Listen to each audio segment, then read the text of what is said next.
inay ka faa'iideysteen dadkii macaamiishooda ahaa. qofka macaamilka ahi waa qof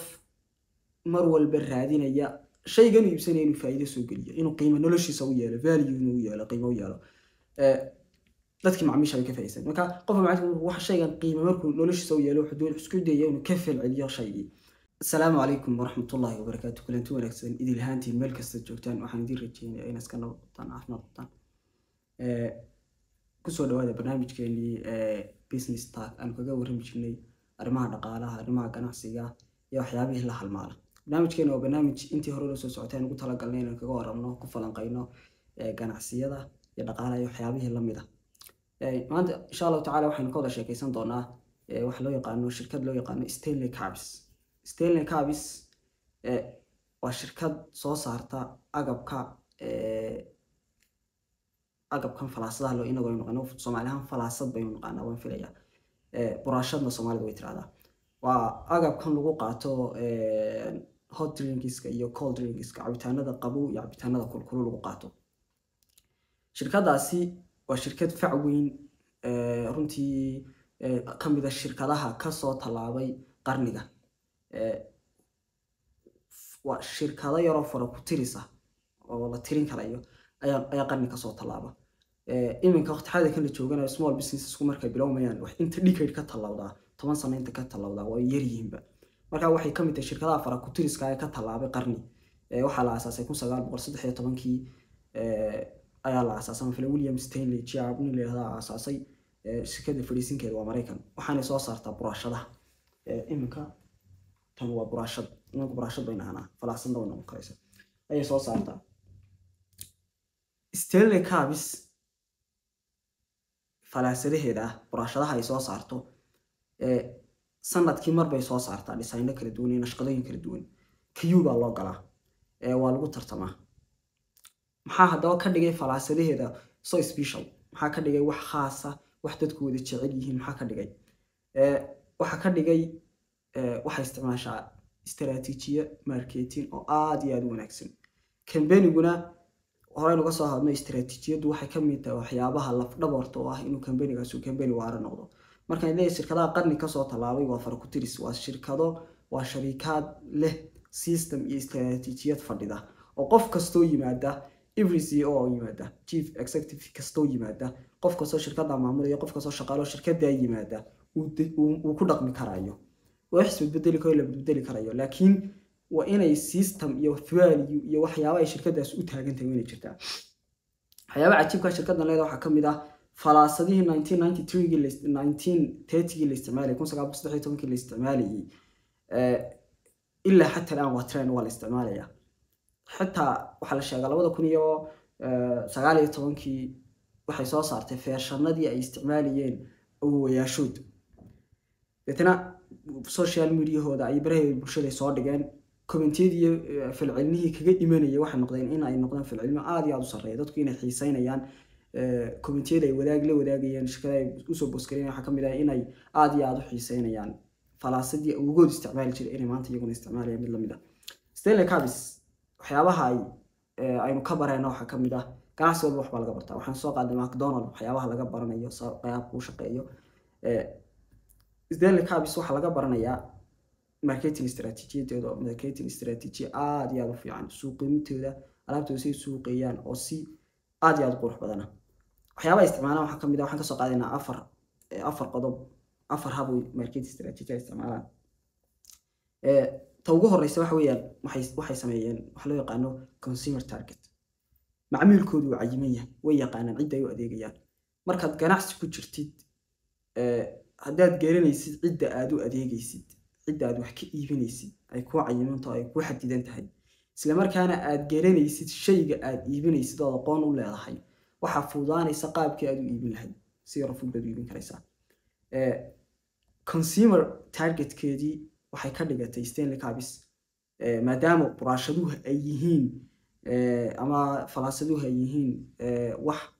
loo isticmaalayo as luxury ahaan, qofku as luxury ahaan uu isticmaalayo. waxay abuureen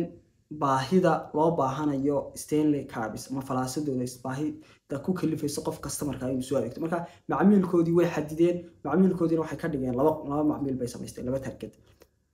dadka adventureska ama dadka dalxiisayaasha ah iyo dadka shaqaalaha qofka shaqaalaha ahi wuxuu u baahan yahay markuu gurigiisa ka baxayo goobtiisa ka baxayo wuxuu cabitaankiisa ku sii qaato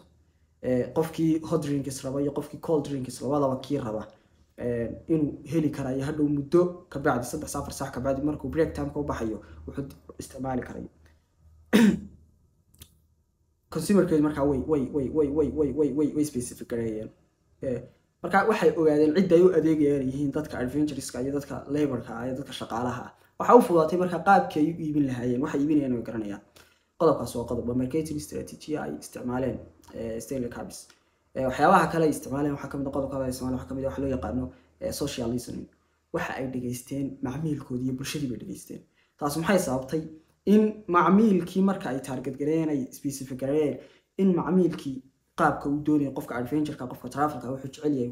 qaab nooc ma qofka laborka wuxuu jecel yahay qaab nooc ma iyo design nooc iyo color nooc ma uu jecel yahay waxay markaa dhageysteen dad macmiishoodii ma colorka bay u baahan tahay colorada aad u xiiseeyaan اللهم صل على محمد قابك يحسميته قفا جعلين سيده لهادو براشد ama falastiin lahaato sideen lahaato qofa jecel inuu meel la qabto kala lahaato qofa jecel mid kooban lahaato qofa jecel inay noqoto tu qabowga ama kuleylka waqti badan haynaysa marka saas oo kala bay macmiishoodii u dhageysteen macmiishoodii aad u dhageysteen way la falgaleen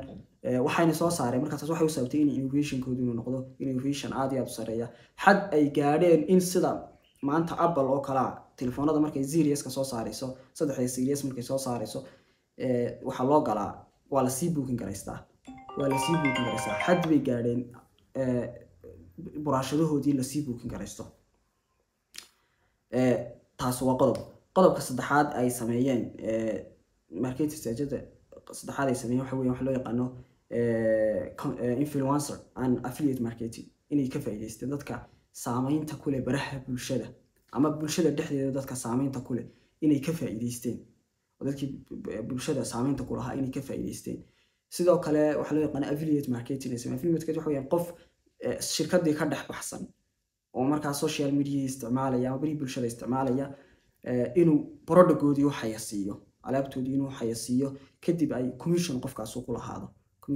percentage linkiya markaa linkiya isticmaalayaan linkiyadaas qofkii wax ka gata inay percentage ku lahaadaan ay isticmaaleen waxyaabaha cajiibka waxa kamid ah dadka influencerska inagu imikeen ku soo baahnaan imikeen ku baraarugni iyagu waxay isticmaaleen dadka magaalada tusaale ka soo qaado xiseen gobol Lauren Bowen leeyahay oo cook cunto karinta aad ugu wanaagsan ay isticmaaleen oo falaasadooda waxay siisay marka dadka influencerska ama dadka saamaynta dadka kule sida aktarada sida dadka bulshada saamaynta si uu ugu leh qofka ganacsada waa inuu mar walba indhaha ku hayo ka faa'iideystaa qaab tolmoon uga faa'iideystaa qaab taban uga faa'iideystaa inagu qaabka aynu u wadno markay eegto Soomaali ahaan affiliate marketing waxa muddo wax badan inuu ka yaqalday marka caalamka kale loo eego iminka ku baraarugnay weli isbedelkiina uu socdaa laakiin adduunka waxa la isticmaalaa kaliya qofku matalan barnaamij baa la qabanayaa kaliya waxa lagu xayeysiinayaa product ama design-kiisa product lagu xayeysiinayaa cod uma baahna hadal uma baahna xog uma baahna kaas waa qodobka afraad ay isticmaaleen waxa weeyaan waxa loo yaqaan user generated content inay ka faa'iideysteen dadkii macmiishooda ahaa qofka macmiilka ahi waa qof mar walba raadinaya shaygan iibsanaya inuu faa'iido soo geliyo inuu qiimo noloshiisa u yeelo value inuu yeelo qiimo u yeelo dadkii macmiisha ay ka faa'iideysteen marka qofka macmiilka waxa shaygan qiimo markuu noloshiisa u yeelo wuxuu doon isku dayayo inuu ka falceliyo shaygii marka dadkii macmiisha ay ka faa'iideysteen falcelintoodii bay dib u soo report gareeyeen social media dib u soo report ajta qisa cajiibo gabadh uu gaari ka gubanayo gabadhaasi gaarigeedu gubanaya nasiib wanaag markii ilaahay wax kula doonayo gabadhaasi waxa ay gaarigeedu ku dhex jiray Stanley Cabis buraashada ay shaqada soo saartay ku dhex jirtay buraashadii calal may guban sidoo kale biyihii qaboobay cabitaankii qaboobay ku soo shubatay sideedii buu ahaa taas waxay sababtay markay ka soo saar markay gaadhigii la demiyey inay aragto biyaheedii iyo bahashii buraashadii aan guban social media ku soo baskay waliba TikTok tan filaya inay ku soo baskaraysay waxay gaadhay markaa waxay filcilina fara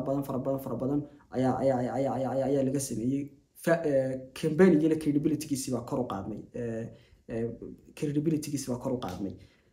campaign-giisa wuxuu sameeyay markaa gaadhi cusub uu shirkad gabadhii u iibiyey consumer relationship-kiina wuu sii xoojiyay taas markaa waxay sababaysaa waxa loo yaqaano user generated content inay shirkadku inay dhiirigeliyaan waxa inaga inagu yaraan isticmaal weyn qof macmiil ah ku imanaya meherada soo galaya video iska duubaya ama muuqaal ama sawir u faafinaya sawiradii maxaa waxa weeyaan hadda social media doonaysa inaad xoog ku yeelatid wayna dib u soo repost karaysaa oo dib aad u adeegsan karaysaa macmiilkii ama macmiilka kan social media isticmaalna wayna dib u wareysan kartaa way macmiilkan ku dhiisa falcelintiisa hadaad adigu content samaysid oo macmiilkan content fara badan buu hayaa hadaad dib u muuqaal ugu dib sawir uga qaado waxa laga yaabaa inay adiga credibility-gaaga inay kor u qaado intaasan jeclayn in la wadaago Stellanka oo shirkad fac weyn waana shirkadaha aynu u baahanayn wax ka barano. Assalamu alaykum warahmatullahi wabarakatuh.